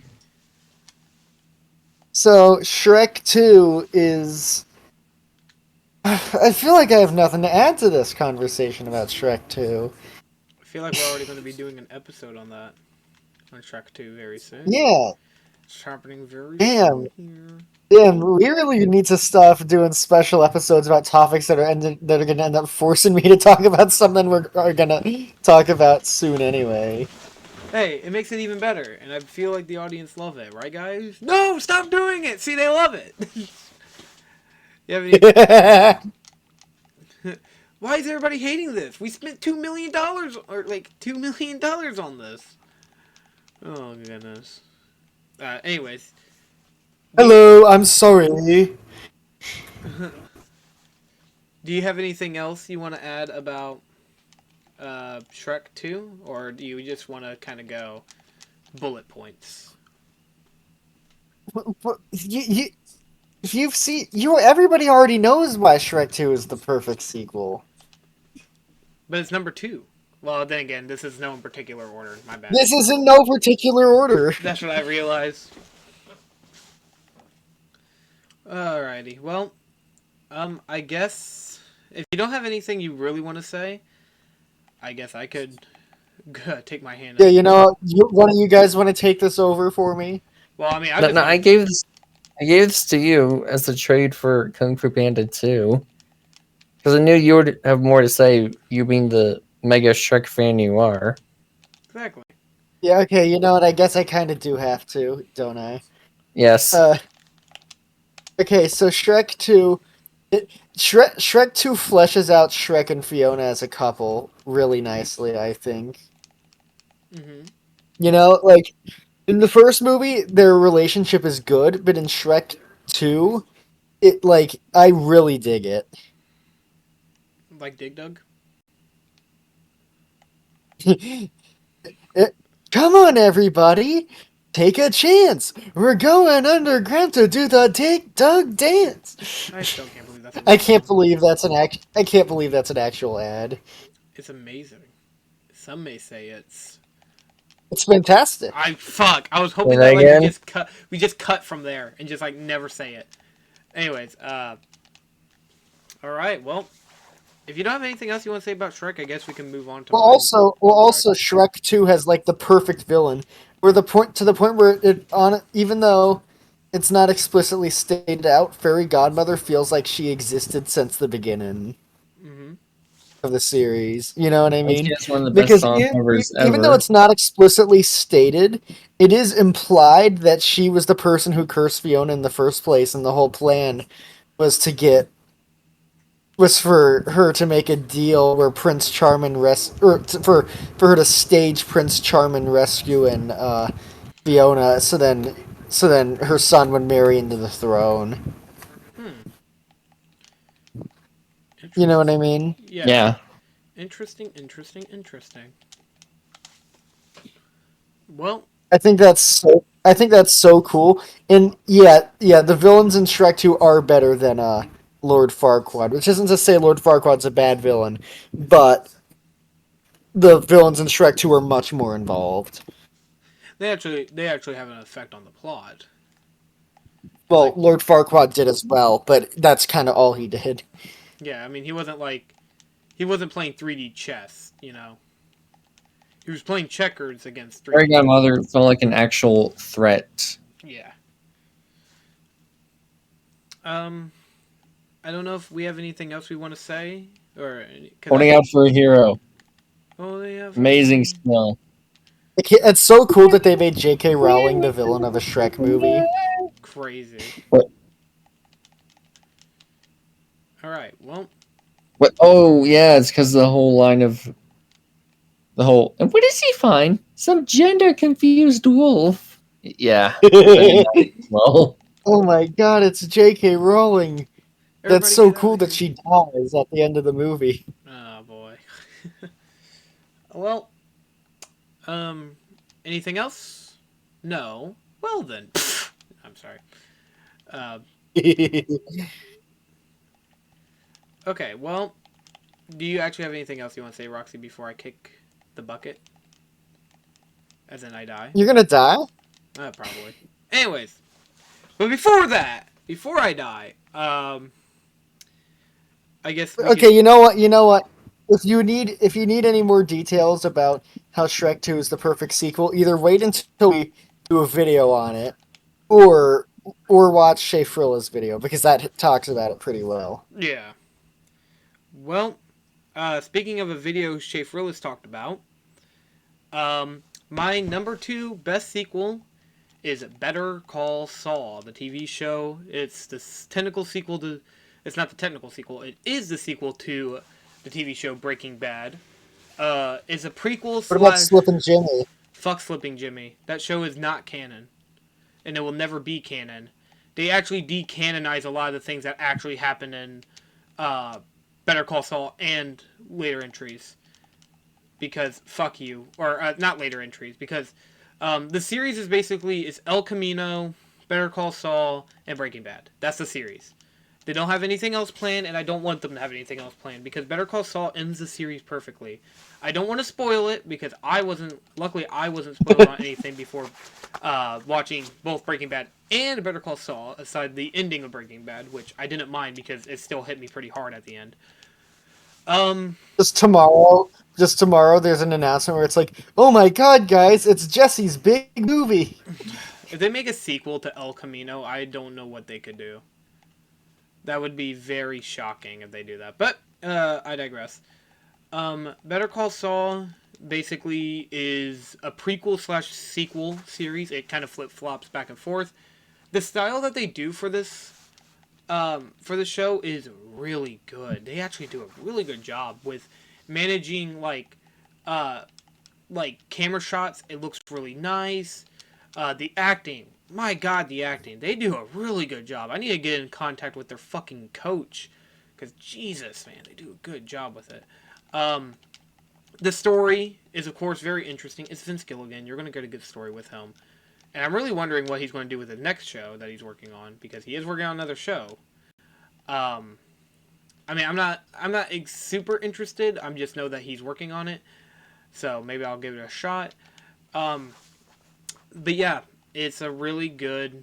it's a good continuation. Jimmy is a character that you have a lot of opinions on. His brother... Well, he is pretty slippin'. He is very slippin'. He does a lot of that in the show.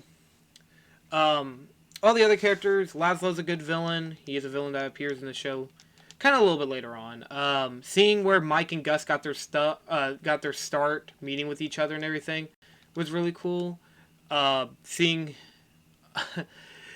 what happened with like Jimmy and everyone basically at the end of Breaking Bad, what happened to the characters after Breaking Bad was awesome to see, especially Jimmy, especially if you know how that show ends. It's really hard to explain this one because this is one of those things I just don't want to spoil because I feel like if I do, it's going to make a lot of people upset. They're going to be like, "Why did you tell me there were spoilers, man?" And it leads to a whole thing. I don't want I to do that. feel like I have a good prediction for how Breaking Bad is gonna end.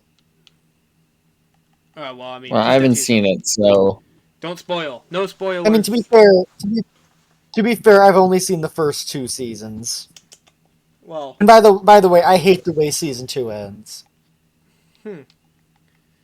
well, maybe we'll do that for our very upcoming Breaking Bad series, but where we go over every episode of Breaking Bad in psychological detail. Anyways, but I'm fucking with you guys. Anyways, that's all I have to say about Better Call Saul. Really good TV show slash, so on and so forth. As a sequel, really good, and as a show, it's also really good. Don't have much else to say there. All right. Well, Roxy, Sir Plays a Lot. My bad, man. I am so sorry. what the fuck? Just completely skip over you. My bad. Go ahead. You should have said guy to make it even funnier. No. Yeah, I believe this is our last entries, Yep, this is number 1. and Sadly, since I have not played Xenoblade 1 yet, I cannot include my precious Xenoblade 2 on this list. No. It's just not allowed. But thankfully, I do have another video game entry that would work in Okay. its place. That, of course, being Super Smash Brothers Brawl. You played Melee? Man, we're Kidding. really repeating all the things that we've already talked about. Mm-hmm. Yeah, I started to notice that. yeah, up until the end. New material. Yeah, let's see. No, I mean that applies to all of us. I was, Yes. oh, well. All right, go ahead. Super Smash Bros. Brawl. Let's see. Still is one of the greatest lineup of newcomers alongside Ultimate. Which, actually, who would you say is your favorite newcomer in this game? And Brawl? Caroline and Roxy? Wario. And Brawl, or in just Smash in general? And Brawl. It's Wario's awesome. Can I count the fact that I didn't know of this? Like, can we just say, like, I guess, like, just, if I had to say, out of all of them, Snake's probably my favorite newcomer. Because, one, I like playing as him, and two, his series is probably going to go down in history, and in my personal book, as my favorite video game franchise of all time. One of them. But, Of course, for me, it's Sonic the Hedgehog. does he go fast? You're too slow. Yeah. Come on, step it up. I hate the fact that Ultimate, even though I do love Ultimate, I hate the fact that Ultimate made him way weaker in that game. As in, like, Yeah, he sucks, and, but whatever. and we got the inferior voice actor for Sonic with Sonic Speed. Sonic Speed! Oh, they got Sonic style. Wait, did they get Here, Embryo Take in from the Crash awesome 4? power of Pizza Hut. Did they get Embryo from Crash 4 as Sonic? Yeah. And like I said, he has now the awesome power of Pizza Hut on his side. Thank God. Is that an actual line? No. It's referenced how Roger Craig Smith used to do Pizza Hut commercials. Which I only know because the Sonic Zombie series would reference it all the time. Huh. Alright, well, Smash Bros. Brawl. So, now I'm not done yet. No, I mean, I'm just saying, like, continue. That's what I was getting at. Yeah, amazing roster, great gameplay. Minus the tripping, which happens rarely. Can I say... So there's strategy and skill to it. Can I say one thing? Plus, we did get this. Okay, what? Okay. This game introduced me to Donkey Kong Jungle Beat. I'm not even kidding. With that one fucking stage. Introduced me to a lot Rumble of things. Falls? Yes! Yes! And Rumble Falls is one of the worst stages in any fighting game. I literally, just yesterday, I just bought a copy of that game, too. And I was like, bro, this is the one with the amazing Smash Bros. Stage, right? Oh, man. To be fair, I think Smash 4 has the worst stages than Brawl, but that's just my opinion. Well, I mean, are you really going to deny that Rumble Falls is abysmal? It's way too fast. Okay, Rumble Falls as a reference is kind of cool. But as an If it weren't for the stage, ladders, then Ganondorf would stand no chance on that stage. Ganondorf would be struggling to get out. Same thing with Even more than he already is, 75M, since he's bottom of the tier list. Same thing with 75M, since it's a cool reference, but like a terrible idea. I mean, and Mario Brothers. I was about to, and Mushroomy Kingdom, and Frigate Mushroomy Kingdom is alright. Or Aprion. Mushroomy Kingdom is actually worse than Ultimate though, because they get rid of the fucking underground section. Why? So, long story short, Brawl has a lot of cool ideas for stages that do not work. Hey, to be fair, except when they do, like Picto Chat in Picto-Chat is cool. Costa Rica. Yeah, that redeems it. Picto Chat, and the green screen stage. Of course, as introduces great items that do work, like assist trophies, even though later they will be used as dream crushers, and a smash ball. Like, fun fact, we're going to be used in the first game, but couldn't due to technical limitations. And I'm guessing they couldn't do it in Melee, not for that reason, but because Melee was heavily rushed. That's Yeah, the heavily Lord and Savior Melee is rushed. I do own Everyone a bow copy. down to Melee, the Lord and Savior game, We're greatest not of all time. worthy. We're not worthy. No, no, We are worms. you dare Worthless commit worms. blasphemy against the flawless masterpiece of Super Smash Brothers Melee? Milady? Milady. Oh my god. Smash Bros. Let's go. Anyways, continue. Sorry, didn't mean to keep cutting you off. That's fine. Let's I- see. I mentioned Subspace is awesome. The achievements are awesome. Wasn't this like the first game to introduce what was it called? The mode where you can play other Nintendo games. Oh, yeah, the masterpiece mode. Yes, I loved masterpieces. Even though one of the masterpieces was fucking I think Ice Climber. And Ice Climber. Look, I like Ice climbers. Oh, Yeah, sorry. thankfully the Ice climbers are in Smash because that's the only game. That's the only good games that they are in. Yeah, no, I Their debut fully game agree. sucks. Nintendo, make Ice Climber Why are 2. they even? Why are they even in Super Smash Brothers? Legacy. It's a fun little surprise, They're unexpected choice. yeah, but a welcome Yeah, mode. yeah. Who doesn't like the Ice climbers? I don't hate the Ice Climbers. I just think that Ice Climbers first game I did sucks not care ass. for the Ice Climbers. I was happy to see them return in Ultimate. When they returned in Ultimate, I was genuinely like, "Oh, holy shit! They actually decided to bring them back." After like what years of them not being in the new games, I mean, to be fair, the reason for why they weren't was because of technical limitations on the 3DS, which is understandable, but it's also kind of like, damn, I wish that they did. But yeah, no, Were Brawl. they canonically banned from the Super Smash Brothers thing for double teaming? Isn't that like one Yeah. of the things Pitt says with Palutena? Yeah, they're double teaming. Yeah. What the fuck? This is bullshit. Funny you Palutena. mention the Palatina thing because the thing I forgot to mention in the top 10 favorite games video was the Snake Codex, which is an Oh, awesome touch, even though I've never played Metal Gear. Metal Gear! as someone who has played Metal Gear, uh, yeah, that is exactly how they probably would have talked to each other. It's like, Yeah, because they.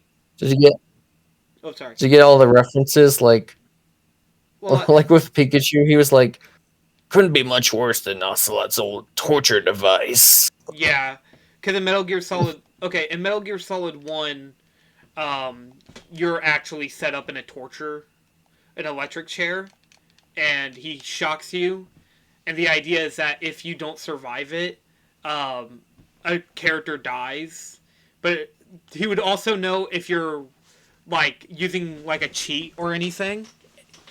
He said, like, he literally, like, Ocelot looks into the camera and he says, "I know if you cheat." Like, he deadpan looks at the screen and says that. Along with that, I do also love the reference that they do with Colonel going like, he's like, Colonel, Colonel, Colonel. Yeah, that's actually a thing. Darker, you maniac! They actually say that in Metal Gear 2. It's or not Metal Gear 2, but like I think it was used as like a mind control thing. Like so then you couldn't get mind controlled. That's what you say. It's like la di lulale. I believe, if I remember correctly, that's the reason. It's been a while since I actually sat through and listened to the story of some of the Metal Gear games.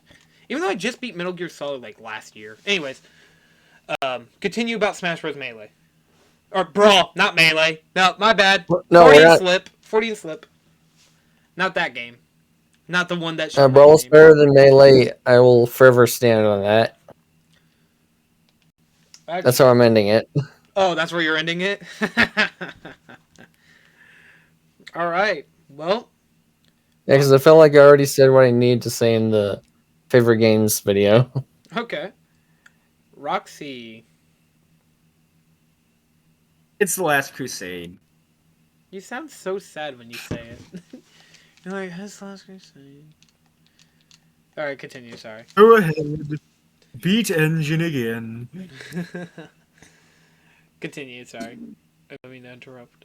You know, I guess kind of like Toy Story 3. It was supposed to be the end of the Indiana Jones series, and it is now the middle chapter. The fact that With they might be working on an Indiana Jones 6 honestly makes me throw up in my stomach a little. Indiana Jones 6: Dawn of the Dinosaurs. You know, you know what? I think that would make way more sense than fucking time travel. How the fuck do you make your series go from, oh, grounded to an extent in reality to, oh my By god, the way, aliens and time travel? Holy shit! And when by the we have way, by the way, when I say this one has dinosaurs in it, I don't mean Harrison Ford.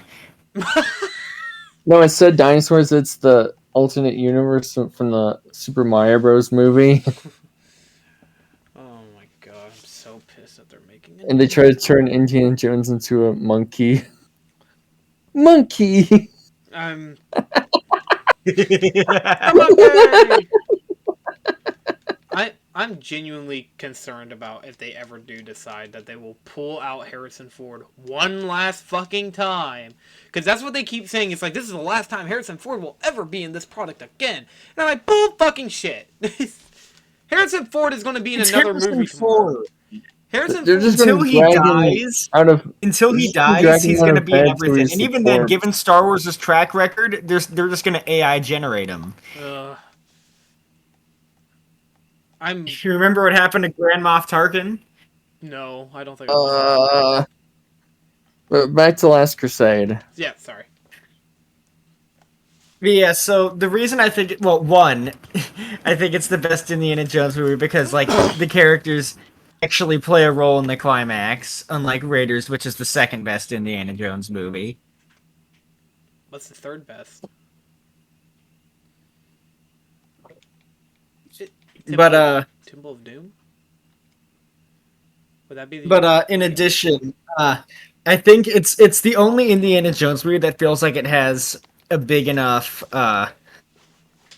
emotional stake being with Indy's dad. Like, you definitely buy their connection.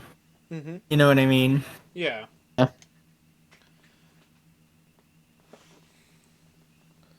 Half your brilliance should go So, sorry. what? I was just thinking of that line from ERB where he says half your billion should go to John Williams. Now prepare yourself as I reveal my brilliance. That's just a line from ERB, my bad.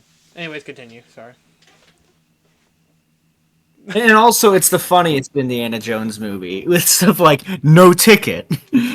After Remember, he we throws laughed the guy so out. much during our watch party. Yeah, Yeah. no, Last Crusade is a comedic masterpiece.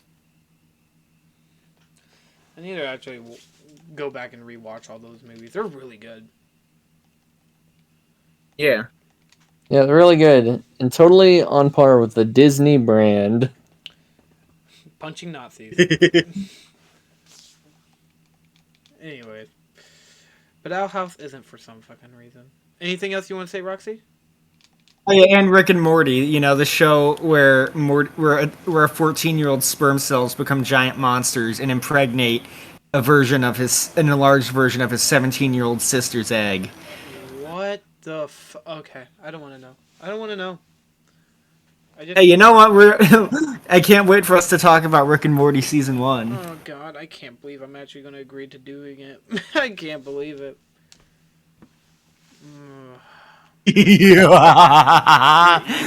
Evil, I tell you. You know what you're doing, and you're proud of it. Are you gonna wash your hands? No, cause I'm evil.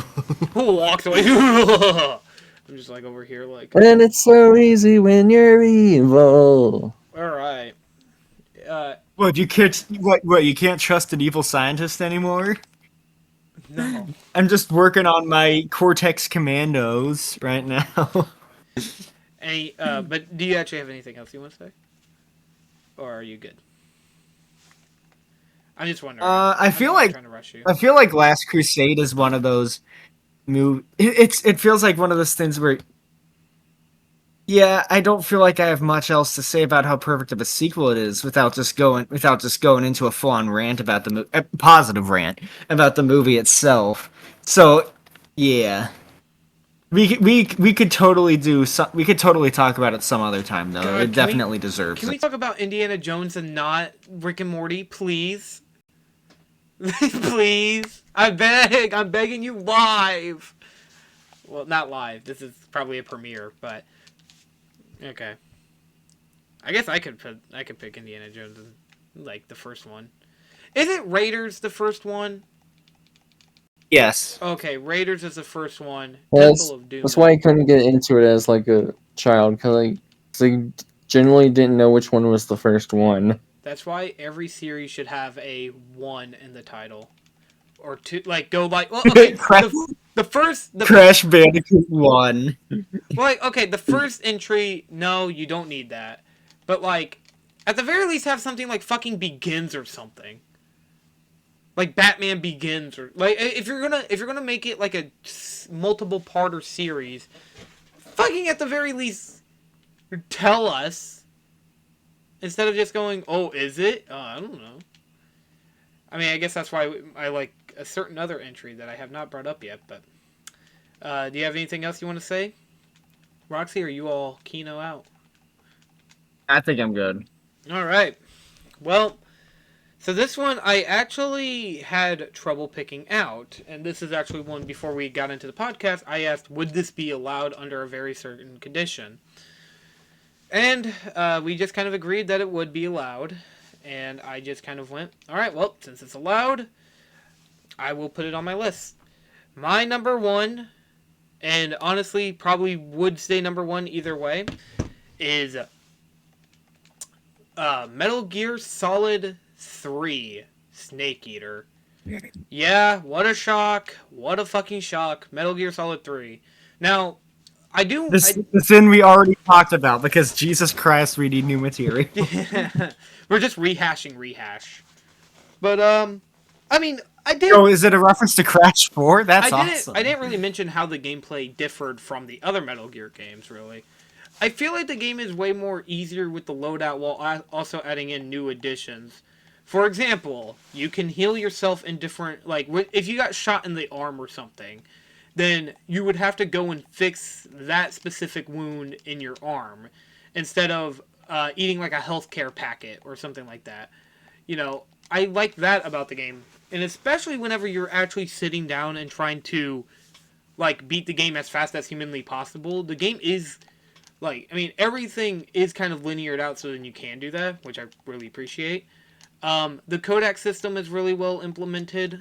The characters, I think, are better than the ones from some of the previous ones. Now, mind you, I have not played 2, and my opinion could very well change whenever I play 2.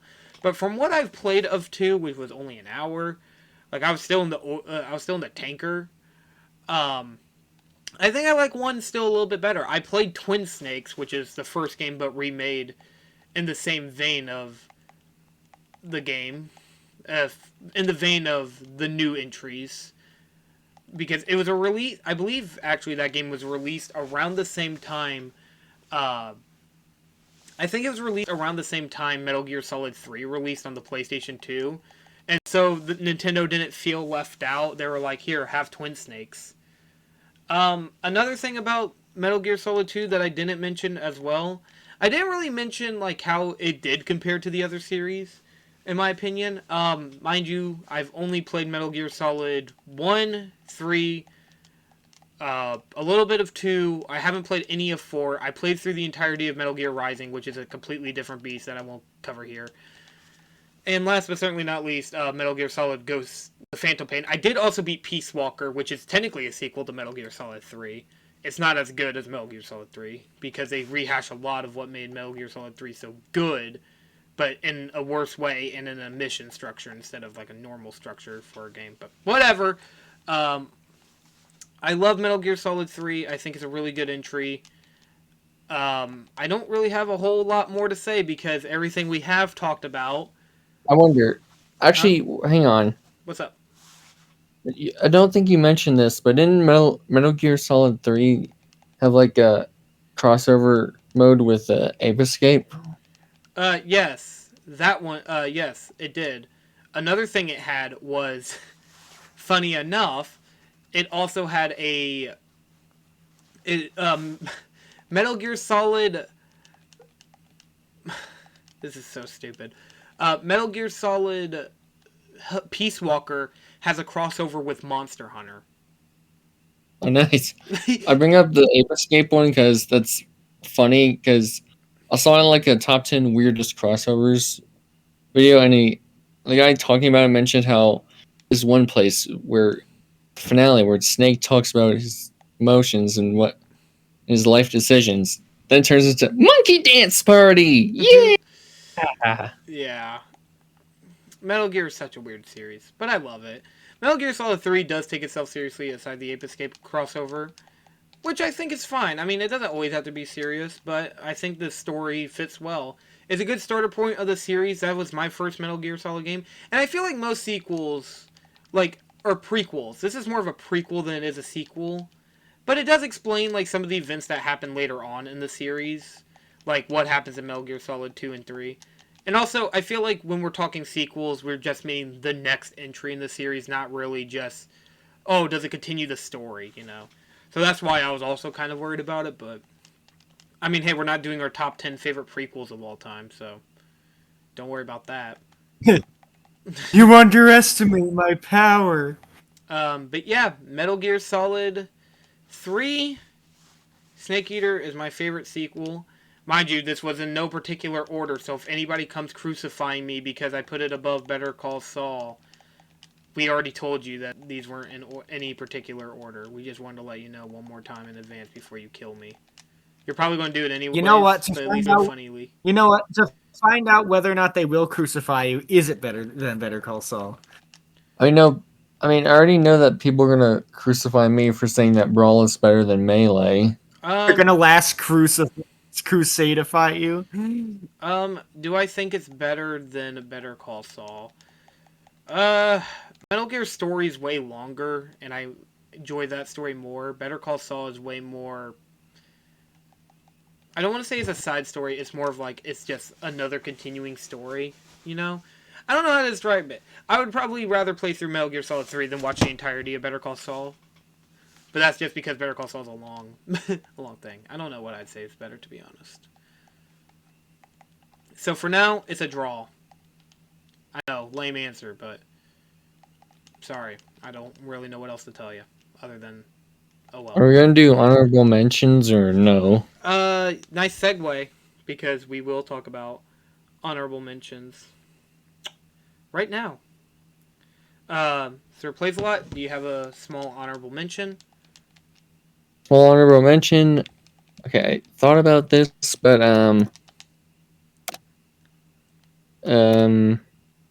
Terminator 2 Judgment Day. It's awesome. It's the Terminator. Jingle all the way. Yeah, not only force the Terminator back, but it's a version in a positive way, of course. Since he's now trying to protect John Connor rather than assassinate him. Mm-hmm. Like the one who is trying to assassinate him, the recent Mortal Kombat character, T-1000. Yeah. All right. Which works awesomely as a shapeshifter villain. Nice. I need to watch the Terminator movies. I got a lot of movies I need to watch. I just realized. Got a lot of movies on my list. Yeah, that's my quick honorable mention, Terminator 2. Alrighty. Roxy, you go. I don't have one. I haven't thought about it. Alright, Caroline, you go. My honorable mention is Phoenix Wright, Ace Attorney Trials and Tribulations. I kept it off the list because I had a small rule, no repeats, aside number 1. because there were some things I left out on my list. So, Trials and Tribulations, a good bookend to the main story of. I almost said Metal Gear Solid. Of that would be quite ironic, but the great story that was Phoenix Wright Ace Attorney. The original trilogy. So far, I've been playing through Investigations. It's starting to pick up after the third chapter, which is so nice. It's really good. I love it. It's amazing. Highly recommend it. But you have to play through the other entries, and if you don't, well, then you're not going to really care too much for the story. Are you, Blubber Boy? Tickles. Anyways, that's all I have to say. Highly recommend it. Oh, also the art style is really nice. I know Aver doesn't like it, but I don't care. Literally didn't ask him. All right, is that all we have to say? Roxy, if you do think of any, are you thinking of any? Not at the moment, no. That's okay. We'll leave it in the pinned comment. Yeah, there you go. That's a good idea. Hey, hey, you know what? Funny thing, we actually ended this off at not 3 hours. So thank you all for listening to this very special episode of the Vulture Culture podcast. Hopefully you enjoyed this. Oh, should we talk about what's happening next time? No, because you guys are just gonna have to wait. Season 3 starting soon, baby! Season 3! Be there, be square! Thank you all. I feel like we should mention it in case episode 11 changes, because we don't know if Roxy can watch the movie on her own means. Yeah, Spirited Away. That's true. Ooh, Spirited Away, the spooky movie. Wait, is it spooky? I don't know. I need to watch it. It's a good excuse for me to watch it. I thought you already watched it. I thought I did, but no, I'm thinking of something else. I don't think I have, actually. What? Oh, I was probably thinking of Ni no Kuni, which is a game. I watched someone play a little bit of that. My bad, people. My brain is fried, I think. I think after what happened last week. Or, like, yeah, it was still last week. Dude, it's been hell here. But anyways, that's neither here nor there. Thank you all for listening to this episode of the Vulture Culture Podcast. If you want to follow us on any of our socials, like if you want to meet any of these lovely people who are here in this episode, click the links down below. Stay tuned to next week where we might be talking about Spirited Away, or we might be talking about something completely different. Guess you'll never know until you go and watch it. Goodbye now. Goodbye. Bye.